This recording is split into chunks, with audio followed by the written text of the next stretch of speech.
ಅಯೋಧ್ಯೆಯಲ್ಲಿ ಜನವರಿ 27ರಂದು ನಡೆಯಲಿರುವ ಶ್ರೀರಾಮನ ಪ್ರಾಣ ಪ್ರತಿಷ್ಠೆಗೆ ಕಾಂಗ್ರೆಸ್ ಹೋಗುವುದಿಲ್ಲ ಎನ್ನುವ ವಿಚಾರ ಮೂರ್ಖತನದಾಗಿದ್ದು ಇದು ಅಲ್ಪಸಂಖ್ಯಾತರ ತುಷ್ಟೀಕರಣ ಎಂದು ಆರ್ಎಸ್ಎಸ್ ಮುಖಂಡ ಕಲ್ಲಡ್ಕ ಪ್ರಭಾಕರ್ ಭಟ್ ವ್ಯಾಖ್ಯಾನಿಸಿದ್ದಾರೆ. ಪುತ್ತೂರಿನಲ್ಲಿ ಮಾಧ್ಯಮಗಳ ಜೊತೆ ಮಾತನಾಡಿದ ಪ್ರಭಾಕರ್ ಭಟ್ ಅವರು ಕಾಂಗ್ರೆಸ್ ಕಾರ್ಯಕ್ರಮಕ್ಕೆ ಹೋಗೋದಿಲ್ಲ ಅಂತ ಹೇಳಿದ್ರು, ಕೆಲವರು ಹೋಗಲು ಮನಸ್ಸು ಮಾಡಿದ್ದಾರೆ. ಅಂತಹ ನಾಯಕರ ಸಂಖ್ಯೆ ಇನ್ನೂ ಹೆಚ್ಚಾಗಲಿ ಎಂದು ಹಾರೈಸಿದ್ದಾರೆ. ರಾಮ ಮಂದಿರದ ರಾಜಕೀಯ ಕಾರ್ಯಕ್ರಮವಲ್ಲ, ವೈದಿಕರು ವೈದಿಕ ವಿಧಿವಿಧಾನದ ಮೂಲಕ ಪ್ರಾಣ ಪ್ರತಿಷ್ಠೆ ಮಾಡಲಿದ್ದಾರೆ. ಈ ಸಮಯದಲ್ಲಿ ದೇಶದ ಪ್ರಧಾನಿ ಅಲ್ಲಿರುತ್ತಾರೆ ಅಂದ್ರೆ ಅದೊಂದು ವೈಶಿಷ್ಟ್ಯ ಕಾರ್ಯಕ್ರಮವಾಗುತ್ತದೆ.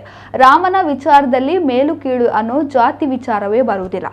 ಯಾಕಂದ್ರೆ 1989ರಲ್ಲಿ ಮಂದಿರದ ಪ್ರತಿಷ್ಠಾಪನೆ ನಡೆದಾಗ ಇಟ್ಟಿಗೆ ಇಟ್ಟಿದೆ ಉಪೇಕ್ಷಿತ ಸಮುದಾಯದವರು. ಸ್ವಾಮೀಜಿಗಳು ಈ ವಿಚಾರದಲ್ಲಿ ಯಾವುದೇ ರೀತಿಯ ಅಪಸ್ವರ ತೆಗೆಯದಂತೆ ಪ್ರಭಾಕರ್ ಭಟ್ ಸಲಹೆ ನೀಡಿದ್ದಾರೆ. ಅತ್ಯಂತ ಒಂದು ಮೂರ್ಖತನದ ಕೆಲಸ ಮಾಡ್ತಾ ಇದ್ದಾರೆ ಅಂತ. ರಾಮ ನಮಗೆ ಮಾತ್ರ ಅಲ್ಲ, ರಾಮ ಇಡೀ ಜಗತ್ತಿಗೆ ಬೇಕಾದವನು. ರಾಮನ ಪ್ರತಿಷ್ಠಾಪನೆ ಸಂದರ್ಭದಲ್ಲಿ ಹೋಗಲಿಲ್ಲ ಅಂತ ಆದರೆ ಅವನು ಪ್ರತಿಪಾದನೆ ಮಾಡಿದಂಥ ಧರ್ಮ ಸಂಸ್ಕೃತಿ ಮೌಲ್ಯಗಳು ಯಾವುದಿದೆ ಅದಕ್ಕೆ ತಿರಸ್ಕಾರ ಮಾಡಿದ ಹಾಗೆ.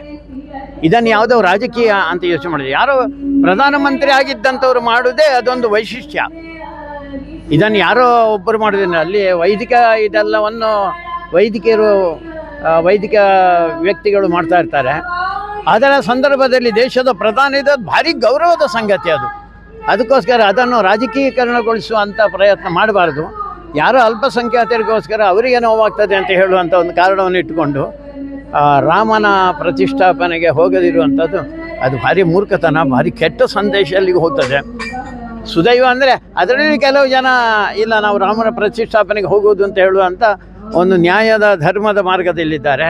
ಅಂಥವರ ಸಂಖ್ಯೆ ಹೆಚ್ಚಾಗಲಿ.